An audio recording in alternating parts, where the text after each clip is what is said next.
As had already been anticipated even before her arrival in the kingdom, Queen Margaret II's firstborn son carried out a series of reforms aimed at modernizing the Danish monarchy. While accusations of infidelity appeared to have ended for Frederick of Denmark following his proclamation as king on January 14 last year, Queen Margaret's second heir appears to be facing a new wave of scandals, this time over a series of controversial budget reforms to the monarchy. Although, due to its ecological and modern character, the Danish people expected the reign of Frederick X to start with a clean slate and demonstrate an image of more austerity compared to Margaret's reign, the facts turned out to be just the opposite.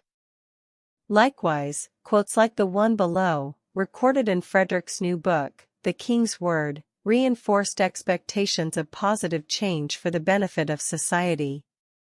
"We are going to make it different from my mother, both in the organization and management of the royal house and in the way we combine family, work and free time.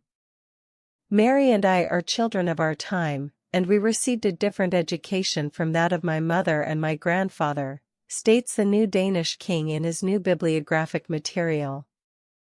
According to an amendment to the Danish Finance Act, which will come into force on February 1 next year, Frederick and Mary of Denmark will no longer receive a monthly salary, as they did when they were still crown princes. Instead, they will receive an annual allowance in excess of £1.9 million. Of the crowns they cashed out in 2023, 10% of that amount went directly into Mary Donaldson's account. Contrary to expected principles of austerity, Frederick X allocated part of the royal budget for the reconstruction of Fredensborg Palace, one of the properties used by the Danish royal family for vacations, the newspaper reports.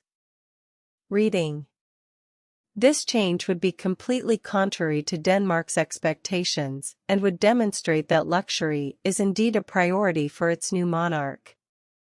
Contrary to what you may think, the reform regarding gifts that the new King of Denmark will implement does not involve a refusal to receive new gifts from his subjects or their donations, but rather a complete declaration of all gifts coming into the kingdom. Although until now the gifts that the Danish royal family received have not been made public in full, now, regardless of the value of the gifts, each of those present that the family receives will be announced to the people to avoid suspicion about their origin.